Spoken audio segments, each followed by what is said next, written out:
राम राम भाइयों, आपका स्वागत है हमारे YouTube चैनल सनी दिवाकर अजमेर में। दोस्तों, आज हम आपको बताने वाले हैं राजस्थान के एक प्रसिद्ध शहर अजमेर में घूमने के 10 प्रमुख स्थानों के बारे में। ये शहर अपने धार्मिक और ऐतिहासिक स्थलों के लिए जाना जाता है। ये शहर झील और पहाड़ियों से घिरा हुआ है, जो कि देखने में बहुत ही खूबसूरत नजर आता है। तो चलिए फिर दोस्तों जानते हैं अजमेर के 10 प्रमुख पर्यटक स्थलों के बारे में, जहाँ पर सबसे ज्यादा पर्यटक घूमने आते हैं। तो इसमें पहले नंबर पर आता है अजमेर शरीफ मजार। दोस्तों, अजमेर में स्थित ख्वाजा मोइनुद्दीन चिश्ती की दरगाह अजमेर की सबसे प्रसिद्ध जगह है।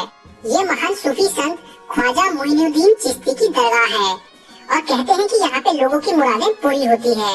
ये इस्लाम धर्म की आस्था का एक बड़ा केंद्र है। इसके अलावा यहाँ पे अन्य धर्मों के लोग भी मुरादें लेकर आते हैं।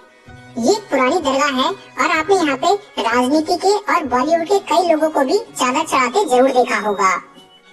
इसके बाद अगले स्थान पर आता है तारागढ़ फोर्ट। दोस्तों, तारागढ़ का किला अजमेर में घूमने की एक प्रसिद्ध इमारत है, जिसका निर्माण 1354 में किया गया था। ये किला राजस्थान की वास्तुकला का बेहतरीन उदाहरण है। यहाँ से अजमेर का नजारा बहुत ही शानदार दिखाई देता है। पहले के समय में यहाँ पर सेना रहा करती थी और ब्रिटिश शासन काल के दौरान इस किले का इस्तेमाल अभ्यारण्य के रूप में भी होता था। ये अजमेर की एक ऐतिहासिक धरोहर है। इसके बाद अगले स्थान पर आता है अढ़ाई दिन का झोपड़ा।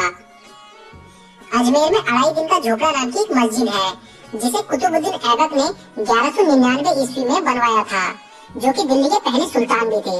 इस मस्जिद के बारे में कहा जाता है कि इस मस्जिद के निर्माण में केवल 2.5 दिन लगे थे, इसलिए इसे 2.5 दिन का झोपड़ा कहा जाता है।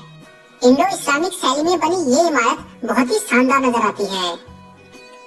इसके बाद अगले स्थान पर आता है आना सागर झील। अजमेर की आना सागर झील एक सुंदर और शानदार झील है। ये एक कृत्रिम झील है। पर्यटक इसके चारों ओर घूमने और बोटिंग के लिए यहाँ पर आते हैं। यहाँ का जो सनसेट का नजारा होता है वो बहुत ही शानदार होता है। झील के आसपास आपको मंदिर और दुकानें भी दिख जाएंगी। अजमेर की यात्रा के दौरान इस झील पर आना बिल्कुल ना भूलें। इसके बाद अगले स्थान पर आता है अजमेर गवर्नमेंट म्यूजियम। इस म्यूजियम को ब्रिटिश शासन काल के दौरान बनवाया गया था। ये अजमेर में घूमने की खास जगह है। आपको यहाँ राजस्थान और अजमेर के इतिहास से जुड़ी कई वस्तुएं देखने को मिल जाएंगी। यहाँ कई प्रकार के हथियार, मूर्तियाँ और कलाकृतियाँ रखी हुई हैं। बच्चों के लिए ये जगह बहुत ही अच्छी है, क्योंकि यहाँ पर ऐतिहासिक जानकारियाँ जानने को मिलती हैं। इसके बाद अगले स्थान पर आता है पुष्कर। दोस्तों, अजमेर से 15 किलोमीटर दूर पुष्कर शहर है, जो कि हिंदू धर्म के लोगों के लिए एक पवित्र शहर है, क्योंकि यहाँ पर भगवान ब्रह्मा का दुनिया का एकमात्र मंदिर स्थित है। इसके अलावा यहाँ पर पवित्र सरोवर और कई हिंदू मंदिर मौजूद हैं, इसलिए देश के कोने कोने से श्रद्धालु यहाँ पर दर्शनों के लिए आते हैं। इसके बाद अगले स्थान पर है पृथ्वीराज स्मारक।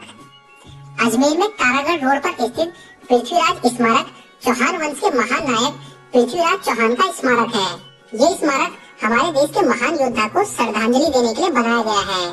लोग यहाँ पर घूमने फिरने और बैठने आते हैं। यहाँ स्मारक में पृथ्वीराज चौहान की मूर्ति को काले संगमरमर से एक घोड़े पर बैठा हुआ दिखाया गया है। स्मारक की इस लोकेशन से अजमेर के शानदार नजारे भी दिखाई देते हैं। इसके बाद अगले स्थान पर है सोनी की नसिया। सोनी की नसिया अजमेर में स्थित एक फेमस जैन मंदिर है। ये मंदिर जैन धर्म के पहले तीर्थकर को समर्पित है। इस मंदिर का मुख्य आकर्षण इसका मुख्य कक्ष है, जिसे स्वर्ण नगरी या सोने का शहर कहा जाता है। यहाँ पर ज्यादातर वस्तुएं सोने की बनाई गई हैं, जिसे देखकर हर कोई हैरत में पड़ जाता है। इस मंदिर की वास्तुकला बहुत ही शानदार है और इस मंदिर में जैन धर्म की कई आकृतियों को दिखाया गया है। अजमेर में घूमने के लिए आने वाले पर्यटक यहाँ भी घूमने जरूर आते हैं। इसके बाद अगले स्थान पर आता है फॉय सागर झील। दोस्तों, अजमेर में आना सागर झील के अलावा यहाँ एक और खूबसूरत झील है, वो है फॉय सागर झील। ये अजमेर शहर से 8 किलोमीटर दूर एक मानव निर्मित झील है, जिसका निर्माण 1892 में अंग्रेज वास्तुकार मिलर फॉय द्वारा किया गया था। इसका निर्माण सूखे की समस्या से निपटने के लिए किया गया था। आज ये पर्यटकों के बीच काफी फेमस है। ये झील अजमेर में पानी का स्रोत होने के साथ ही यहाँ का पिकनिक स्पॉट भी बन गई है। इसके बाद अगले स्थान पर आता है नरेली जैन मंदिर। अजमेर से 7 किलोमीटर की दूरी पर स्थित नरेली जैन मंदिर दिगंबर जैनियों का एक पवित्र स्थल है। संगमरमर के पत्थरों से बना ये मंदिर अपनी सुंदर वास्तुकला और पत्थर की नक्काशियों के लिए पर्यटकों के बीच काफी फेमस है। स्थानीय लोग मानते हैं कि यहाँ पर आने से इच्छाओं की पूर्ति और जीवन में समृद्धि आती है। शहर की भीड़ से दूर पहाड़ियों पर स्थित ये अजमेर का एक शांत स्थान है। तो दोस्तों ये है अजमेर के टॉप 10 टूरिस्ट प्लेसेस। और अब अगर बात की जाए कि अजमेर में घूमने का बेस्ट टाइम कौन सा रहता है, तो दोस्तों अजमेर में घूमने का बेस्ट टाइम रहता है सर्दियों का, क्योंकि यहाँ गर्मी काफी ज्यादा पड़ती है। तो अगर आप सर्दियों के मौसम में यानी अक्टूबर से लेकर अप्रैल तक में आते हैं तो आप इस समय में आसानी से कई टूरिस्ट प्लेसेस पे घूम पाएंगे। इसके अलावा अगर बात की जाए कि यहाँ तक पहुँचे कैसे, तो अजमेर जो है राजस्थान का काफी बड़ा शहर है, तो यहाँ तक के लिए आपको ट्रेन और बस की सुविधा कई बड़े शहरों से मिल जाएगी। तो इन दोनों साधनों से आप बड़ी ही आसानी से अजमेर में आ सकते हैं। तो दोस्तों हमारा आज का ये वीडियो कैसा लगा हमें जरूर बताना। हमारा ये वीडियो पसंद आया हो तो हमारे इस वीडियो को लाइक और शेयर भी जरूर करें। अगर आप हमारे चैनल पर पहली बार आए हैं तो हमारे चैनल को सब्सक्राइब भी कर लें, क्योंकि हम अपने इस चैनल पर ऐसी ही जानकारियां देते रहते हैं। दोस्तों वीडियो में लास्ट तक बने रहने के लिए धन्यवाद। जय हिंद।